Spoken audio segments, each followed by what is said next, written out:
Hoje eu vou falar com você um pouco sobre planejamento financeiro. Bom dia, boa tarde, boa noite, eu sou o Lucas, eu não sei que horas você vai estar me assistindo, mas eu já quero deixar meus cumprimentos a você. Hoje eu vou explicar um pouquinho sobre o que é se planejar financeiramente. Planejamento financeiro vai muito além de matemática, algo desses estereótipos. Porque a maioria das pessoas que pensam em se planejar financeiramente, elas costumam mesclar, estereótipos do Lucas, eu não entendo matemática, eu não sou bom em matemática financeira, como eu vou me planejar financeiramente?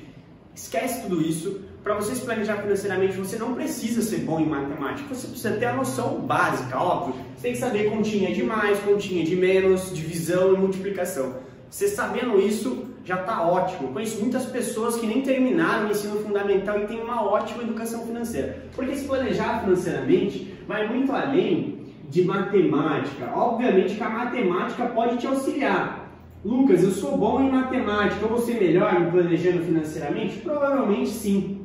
Porque a matemática ela vai te auxiliar para você fazer projeções futuras, para você saber quanto você vai ter que gastar no futuro, uma média de porcentagem, calcular a rentabilidade dos seus investimentos, ter uma métrica de como saber quanto está rentabilizando na taxa real, quanto que é a taxa nominal dos seus investimentos, a capitalização composta, a capitalização normal, como que funciona o cálculo de juros compostos, Então, ter domínio sobre a matemática financeira e a matemática vai fazer com que você se planeje de uma forma muito melhor, mas não que seja necessário. Porque o que é basicamente planejar financeiramente? É você dar nome aos seus gastos. Dar nome aos seus gastos. É basicamente isso.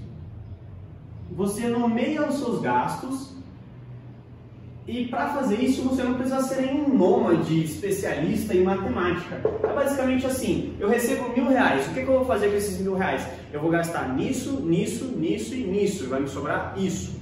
Esse que sobra é o que eu vou usar para investir, que eu vou usar para me planejar, que eu vou usar para conquistar algo. Mas é válido realçar que não porque você tem métricas de gastos como destinos que você pode sair comprando carro, sair comprando casa, rodo, eu guardei uma quantia. É sempre o ideal você ter reservas emergenciais. Isso é um segundo pilar do planejamento financeiro. Por que é necessário? Acho que todo educador financeiro bate nessa tecla e você deve estar se questionando agora, Por que essa reserva emergencial?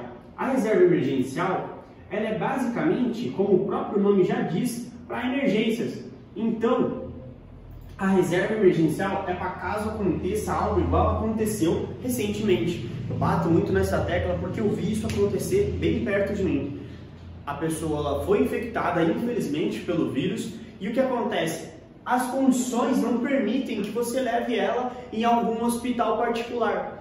Porque normalmente os hospitais particulares, setores privados, tendem a ser muito caros. Então a pessoa ela nunca fez uma reserva emergencial, ela nunca guardou nenhum tostão, ela sempre foi gastando, ela dependia de INSS, ela dependia do FGTS, caso ela fosse mandada embora. E aí ela nunca fez isso. E aí quando aconteceu de um parente, de alguém próximo, ou até mesmo ela ficar doente, ela teve que se submeter aos processos estatais, aos processos do SUS, aos processos de hospitais que são públicos.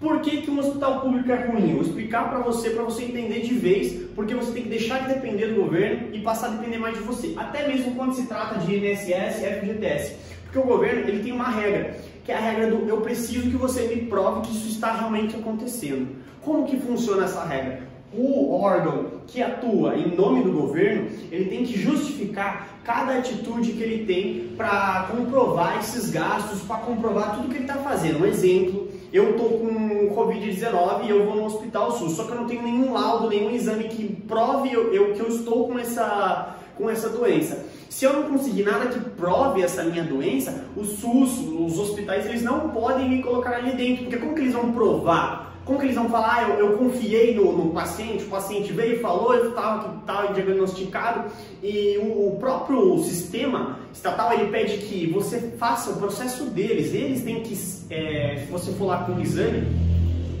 posso estar errado nisso, mas a maioria pede o próprio exame deles. Então, eles pedem o exame deles, que é um processo mais demorado, e aí com o exame deles, se der positivo, aí sim você consegue pegar todo aquele tratamento. Então é um processo muito mais burocratizado, porque exige essa burocratização. Não estou falando mal do hospital público, não estou falando mal dos setores públicos, só que eles são mais burocráticos, porque eles têm que comprovar as atitudes ou as coisas que eles estão fazendo para alguém de cima. Então, agora quando eu vou num hospital privado, eu fui lá no hospital privado, minha mãe, eu estou passando mal e eu fui diagnosticado com Covid-19. O que vai acontecer?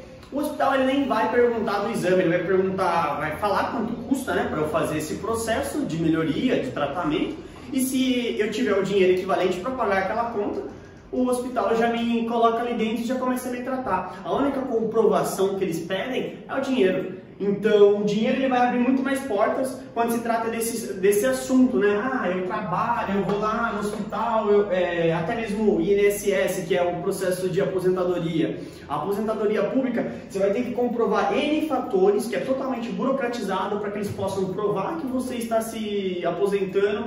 Agora, se você tiver 1 milhão na conta, porque foi o tanto que você acumulou no decorrer desse tempo, em média de 30 a 40 anos é o tanto que você consegue acumular até fazendo investimentos de tipo 200, 300 reais mês. Então, você bateu lá a quantia de 1 milhão de reais. Com esse 1 milhão de reais, ele vai te rentabilizar cerca de 8, 7 mil reais por mês. Pum, é a sua aposentadoria. O teu dinheiro fazendo mais dinheiro que vai te fazer se aposentar e não ter mais que se preocupar com isso. E é muito melhor, muito mais fácil, muito mais rápido, de forma privada, do que indo direto no INSS e setores públicos. Porque existe uma parte totalmente burocrática disso, e essa burocratização te tira tempo, e esse tempo vai te tirar coisas que você poderia estar aproveitando na sua vida. Então, se planejar vai te levar a ter uma vida melhor, fora que o planejamento financeiro bate até numa terceira tecla, que é o seu psicológico e sonhos. Como assim psicológico e sonhos, Lucas?